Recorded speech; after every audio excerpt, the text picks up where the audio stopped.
हमेशा अंदोलन पीसफुल होना चाहिए है। किसी की शान के खिलाफ बोलना कोई निशान कोई इन्हों का नहीं है। साडा इक्को ही होंदा है कि असी नीतियों का विरोध करते हैं, असी एक सरकार का विरोध करते हैं। जिस तरह बीजेपी लीडर का विरोध होया, कपड़े पाड़े गए ने, ਤੁਸੀਂ ਮੰਨਦੇ ਹੋ ਕਿ ਤਰੀਕਾ ਸਹੀ ਨਹੀਂ ਸੀ? ਜੇ ਕੱਲ ਤੁਸੀਂ ਨੌਜਵਾਨਾਂ ਦੀ ਪਾਰਟੀ ਜਾਂ ਯੂਥ ਬਣਾਉਂਦੇ ਹੋ ਪਿੰਡਾਂ ਦੇ ਵਿੱਚ, ਉਹ ਫਿਰ ਇਸ ਤਰ੍ਹਾਂ ਕਰਨ ਲੱਗ ਪਣਗੇ, ਫਿਰ ਤੁਸੀਂ ਜ਼ਿੰਮੇਵਾਰੀ ਚੱਕੋਗੇ? लगातार किस तरह मतलब इस अंदोलन के खिलाफ इन्होंने लोगों के खिलाफ ये बीजेपी की लीडरशिप बयानबाजी कर रही है। जो उन्होंने बयानबाजी जिस तरह की होएगी, एक्शन का रिएक्शन होना सुभाविक है। आ जी रैली हुई है, किसी जथेबंदी ने नहीं बुलाई, किसी भी जथेबंदी ने नहीं बुलाई है। ये नौजवानों ने बुलाई, लोगों ने बुलाई है, ये सानू सद्या। दसो ये किहदी मन्नांगे असीं? ਲੱਖੇ ਸਾਲ ਲੈ ਕੇ ਫੈਸਲਾ ਹੋ ਗਿਆ, ਹੁਣ ਕਦੋਂ ਬੋਲਣਾ ਲੱਖੇ ਸਾਲ ਸਟੇਜ ਤੋਂ? सहमति होगी, आम सहमति बन गई पंजाब की आम सहमति बन गई। सिर्फ संयुक्त मोर्चे के उपरली लीडरशिप के विचार के मतलब ਤੁਹਾਨੂੰ ਨਹੀਂ ਲੱਗਦਾ ਕਿ ਕਿਸਾਨ ਸੰਯੁਕਤ ਮੋਰਚੇ ਚੋਂ ਇੱਕ ਸਿਆਸੀ ਪਾਰਟੀ ਨਿਕਲ ਜਾਣੀ ਚਾਹੀਦੀ ਹੈ? ਕਿਉਂਕਿ ਲੋਕ ਵੀ ਹੁਣ ਇੱਥੇ ਹੀ ਲਗਾਤਾਰ ਕਹਿਦੇ ਸੀ ਕਿ ਸਾਨੂੰ ਸਾਡੀ ਆਪਦੀ ਪਾਰਟੀ ਹੋਣੀ ਚਾਹੀਦੀ ਹੈ। ਕਦ ਤੱਕ ਟਰਨ ਬਾਈ ਟਰਨ ਇਹ ਚੀਜ਼ਾਂ ਚੱਲਦੀਆਂ ਰਹਿਣਗੀਆਂ? ਕਦੇ ਅਕਾਲੀ ਕਦੇ ਕਾਂਗਰਸੀ, ਕਦ ਤੱਕ ਚੱਲਦਾ ਰਹੂਗਾ ਇਹ? पॉलिटिकल पार्टी पैदा करना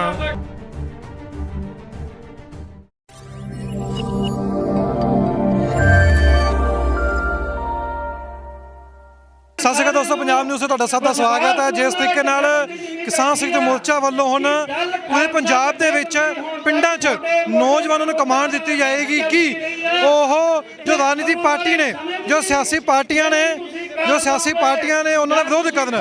ਸਾਨੂੰ ਜਗਜੀਤ ਸਿੰਘ ਡੱਲੇਵਾਲ ਮੌਜੂਦ ਨੇ, ਆਪਾਂ ਉਹਨਾਂ ਨਾਲ ਗੱਲਬਾਤ ਕਰਾਂਗੇ।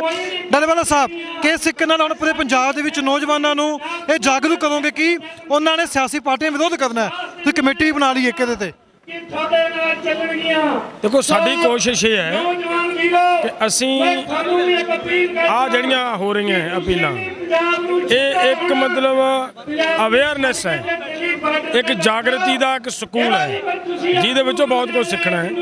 जिवें असी जिहड़ा विरोध है, विरोध भी करना है और एक सीमा च रह के, एक दायरे च रह के जिन्हों दुनिया भी सलावे, जिहदी लोग मतलब निंदा करन, उस तरीके दे नाल आपां कोई भी काम करन तो बचा करना है और ਇਹਦੇ ਚੋਂ ਅਸੀਂ ਸਿੱਖ ਕੇ ਨਿਕਲਣਾ। ਨੌਜਵਾਨਾਂ ਨੂੰ ਤੁਸੀਂ ਕੀ ਕਹੋਗੇ ਕਿ ਇਸ ਤਰ੍ਹਾਂ ਵਿਰੋਧ ਕਰਨ ਰਾਜਨੀਤੀ ਪਾਰਟੀਆਂ ਦਾ, ਜੇ ਤੁਸੀਂ ਪੂਰੇ ਪੰਜਾਬ ਦੇ ਵਿੱਚ ਨੌਜਵਾਨ ਦੀ ਜਥੇਬੰਦੀਆਂ ਬਣਾ ਰਹੇ ਹੋ ਤਾਂ? देखो मेरा ये कहना है कि हमेशा अंदोलन पीसफुल होना चाहिए है। किसी की शान के खिलाफ बोलना कोई निशान कोई इन्हों का नहीं है। साडा इक्को ही होंदा है कि असी नीतियों का विरोध करते हैं, असी एक सरकार का विरोध करते हैं, सरकार नूं चला रही पार्टी का कदे कदे विरोध करते हैं। किसी व्यक्ति विशेष नाल साडा विरोध नहीं होंदा। सो इस करके एक मतलब मर्यादा ये विरोध होना चाहिए होंदा, ये मर्यादा सीखण दी लोड़ नहीं। जिस तरह बीजेपी लीडर का विरोध होया, कपड़े पाड़े गए ने, ਤੁਸੀਂ ਮੰਨਦੇ ਹੋ ਕਿ ਤਰੀਕਾ ਸਹੀ ਨਹੀਂ ਸੀ? ਜੇ ਕੱਲ ਤੁਸੀਂ ਨੌਜਵਾਨਾਂ ਦੀ ਪਾਰਟੀ ਜਾਂ ਯੂਥ ਬਣਾਉਂਦੇ ਹੋ ਪਿੰਡਾਂ ਦੇ ਵਿੱਚ, ਉਹ ਫਿਰ ਇਸ ਤਰ੍ਹਾਂ ਕਰਨ ਲੱਗ ਪਣਗੇ, ਫਿਰ ਤੁਸੀਂ ਜ਼ਿੰਮੇਵਾਰੀ ਚੱਕੋਗੇ? देखो मैं आलोचना होर चीज़ होंदी है और ਜ਼ਿੰਮੇਵਾਰੀ ਲਓਗੇ? ਉਹਦੇ ਤੇ ਖੇਦ ਪ੍ਰਗਟ ਕਰਨਾ ਹੋਰ ਚੀਜ਼ ਹੁੰਦੀ ਹੈ। ਜੋ ਇਹਨੂੰ ਨਿਰਾ ਨੌਜਵਾਨਾਂ ਨੂੰ ਜ਼ਿੰਮੇਵਾਰ ਨਹੀਂ ਠਹਿਰਾਇਆ ਜਾ ਸਕਦਾ ਕਿ ਨੌਜਵਾਨ ਹੀ ਗਲਤ ਨੇ। ਇਹਦੇ ਵਿੱਚ ਕਿਤੇ ਨਾ ਕਿਤੇ ਬੀਜੇਪੀ ਦੀ ਲੀਡਰਸ਼ਿਪ ਵੀ ਆਪਦੀ ਗਲਤੀ ਦਾ ਅਹਿਸਾਸ ਕਰੇ ਕਿ ਲਗਾਤਾਰ ਕਿਸ ਤਰ੍ਹਾਂ मतलब ਇਸ ਅੰਦੋਲਨ ਦੇ ਖਿਲਾਫ, ਇਹਨਾਂ ਲੋਕਾਂ ਦੇ ਖਿਲਾਫ ਇਹ ਬੀਜੇਪੀ ਦੀ ਲੀਡਰਸ਼ਿਪ ਬਿਆਨਬਾਜ਼ੀ ਕਰ ਰਹੀ ਹੈ। ਜਦੋਂ ਉਹਨਾਂ ਦੀ ਬਿਆਨਬਾਜ਼ੀ ਜਿਸ ਤਰ੍ਹਾਂ ਦੀ ਹੋਏਗੀ, ਐਕਸ਼ਨ ਦਾ ਰਿਐਕਸ਼ਨ ਹੋਣਾ ਸੁਭਾਵਿਕ ਹੈ। ਉਹ ਰਿਐਕਸ਼ਨ ਹੋਇਆ ਹੈ, ਉਹਨੂੰ ਇਹ ਨਿਰਾ ਨੌਜਵਾਨਾਂ ਤੇ ਸਿੱਟਣਾ ਵਾਜਬ ਨਹੀਂ ਹੈ।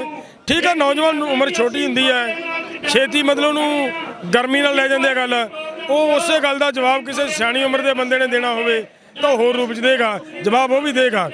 ਸੋ ਇਸ ਕਰਕੇ ਸਾਡਾ ਇਹੀ ਕੋਸ਼ਿਸ਼ ਹੈ ਕਿ ਅਸੀਂ ਸਾਡੇ ਨੌਜਵਾਨਾਂ ਨੂੰ ਕਿਵੇਂ मतलब ਸਮਝਾਉਣਾ ਹੈ, ਸਮਝਾ ਕੇ ਲੈ ਕੇ ਚੱਲਾਂਗੇ। ਸਾਡੇ ਬੱਚੇ ਵੀ ਗਲਤੀ ਨਾ ਕਰਨ, ਪਰ ਬੀਜੇਪੀ ਵੀ ਅਜੇ ਹੀ ਬਿਆਨਬਾਜ਼ੀ ਤੋਂ ਗਰੇਜ ਕਰੇ ਤਾਂ ਕਿ ਪੰਜਾਬ ਦਾ ਮਾਹੌਲ ਖਰਾਬ ਨਾ ਕਰੇ।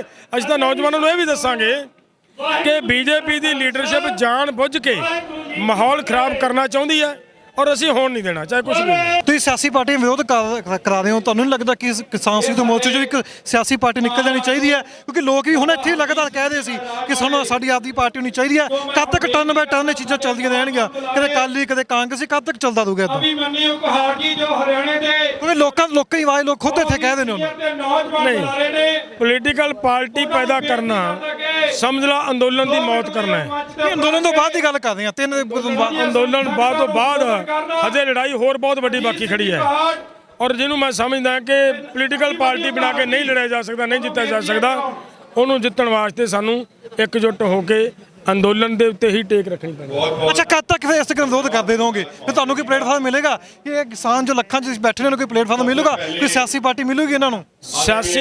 ਸਿਆਸੀ ਪਾਰਟੀ ਹੀ ਮਸਲੇ ਦਾ ਹੱਲ ਨਹੀਂ ਹੁੰਦੀ, ਨਾ ਕਦੇ ਕੀਤਾ ਗਿਆ ਕਿਸੇ ਸਿਆਸੀ ਪਾਰਟੀ। ਅੱਜ ਸਿਆਸੀ ਪਾਰਟੀਆਂ ਨੇ ਦੇਸ਼ ਦਾ ਬੇੜਾ ਕਰ ਕੀਤਾ ਹੈ, ਔਰ ਜੇਕਰ ਦੇਸ਼ ਨੂੰ ਬਚਾ ਕੇ ਰੱਖਿਆ ਹੈ ਤਾਂ ਆਹ ਅੰਦੋਲਨਕਾਰੀਆਂ ਨੇ ਬਚਾ ਕੇ ਰੱਖਿਆ ਹੈ, ਇਹਨਾਂ ਦੇ ਕਰਕੇ ਬਚਿਆ। ਸੋ ਜਿਸ ਕਰਕੇ ਦੇਸ਼ ਬਚਿਆ ਹੁੰਦਾ ਹੈ ਨਾ, ਉਹ ਚੀਜ਼ ਨੂੰ ਮਜ਼ਬੂਤ ਕਰਨ ਦੀ ਲੋੜ ਹੈ। ਇਸ ਕਰਕੇ ਸਾਨੂੰ ਇੱਕ ਵੱਡਾ ਪ੍ਰੈਸ਼ਰ ਗਰੁੱਪ ਕਾਇਮ ਕਰਨ ਦੀ ਲੋੜ ਹੈ, ਉਹ ਕਰਨ ਦੇ ਸੀ। ਮੈਂ ਸੁਰਜੀਤ ਸਿੰਘ ਫੂਲ ਦਾ ਇੰਟਰਵਿਊ ਕੀਤਾ ਸੀ, ਉਹ ਕਹਿੰਦੇ ਪਏ ਜਿੰਨੀ ਪੰਜਾਬ 'ਚ ਰੈਲੀਆਂ ਹੁੰਦੀਆਂ ਪਈਆਂ ਨੇ, ਕਈ ਕਿਸਾਨ ਜਥੇਬੰਦੀ ਸਹਿਮਤੀ ਨਹੀਂ ਗਈ। ਇਹ ਗੱਲ ਸਹੀ ਹੈ? ਨਹੀਂ, ਇਹਦੇ ਵਿੱਚ ਮੈਨੂੰ ਨਹੀਂ ਜਗਰਾਉਂ ਦੇ ਵਿੱਚ ਕੋਈ ਸਹਿਮਤੀ ਨਹੀਂ ਗਈ ਸੀ, ਜੋ ਮਹਾਸਭਾ ਹੋਈ ਸੀ, ਕਿਸੇ ਬੱਤੀ ਜਥੇਬੰਦੀ ਕਿਸੇ ਸਹਿਮਤੀ ਨਹੀਂ ਗਈ ਸੀ।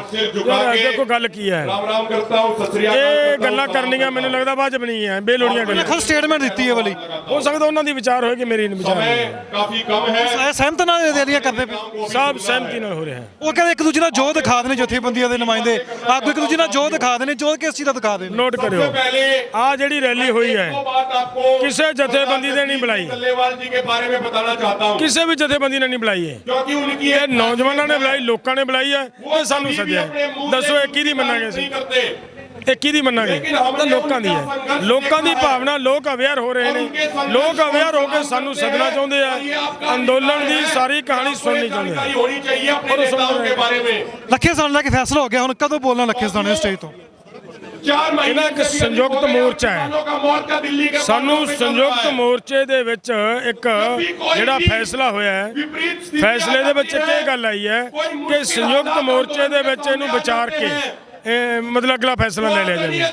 ਹੁਣ ਸੰਯੁਕਤ ਮੋਰਚੇ ਦੇ ਵਿੱਚ ਇੱਕ 9 ਅਹੁਦੇਦਾਰ ਨੇ ਜੋ ਵੱਖ-ਵੱਖ ਸਟੇਟਾਂ 'ਚ ਨੇ। ਜਦੋਂ ਵੱਖ-ਵੱਖ ਸਟੇਟਾਂ ਦੇ ਵਿੱਚੋਂ ਬੈਠੇ ਨੇ ਨਾ, ਉਸ ਵੇਲੇ ਬਹੁਤ ਵੱਡੀ ਸਮਝਦਾਰੀ ਦੀ ਲੋੜ ਹੈ ਕਿ ਕੋਈ ਵੀ ਸਟੇਟ ਸਾਡੇ ਨਾਲ ਨਾਰਾਜ਼ ਨਾ ਹੋਵੇ, ਸਾਰਿਆਂ ਨੂੰ ਬੁੱਕਲ 'ਚ ਲੈ ਕੇ, ਵਿਸ਼ਵਾਸ 'ਚ ਲੈ ਕੇ ਇਸ ਮਸਲੇ ਦਾ ਹੱਲ। ਰੁਲਦੂ ਸਿੰਘ ਮਾਨਸਾ ਕਹਿੰਦੇ ਸਾਡਾ ਸਮਝੌਤਾ ਹੋ ਗਿਆ ਬੱਤੀ ਜਥੇਬੰਦੀਆਂ ਦਾ, ਲੱਖੇ ਦੇ ਬੋਲਣ ਬਾਅਦ। ਯਾਰ ਮੈਂ ਫਿਰ ਇੱਕ ਬੇਨਤੀ ਕਰਾਂ, ਜੇ ਸਮਝੌਤਾ ਹੋ ਗਿਆ ਹੈ ਬੁਲਾਉਣ ਬਾਰੇ, ਤਾਂ ਇਹ ਗੱਲ ਕਿੱਥੋਂ ਆਉਂਦੀ ਹੈ ਵੀ ਸੰਯੁਕਤ ਮੋਰਚੇ 'ਚ ਪਾਸ ਕਰਾ ਲਓ? ਸੰਯੁਕਤ ਮੋਰਚੇ ਦਾ ਤੇ ਬਾਕੀ ਹੈ ਨਾ,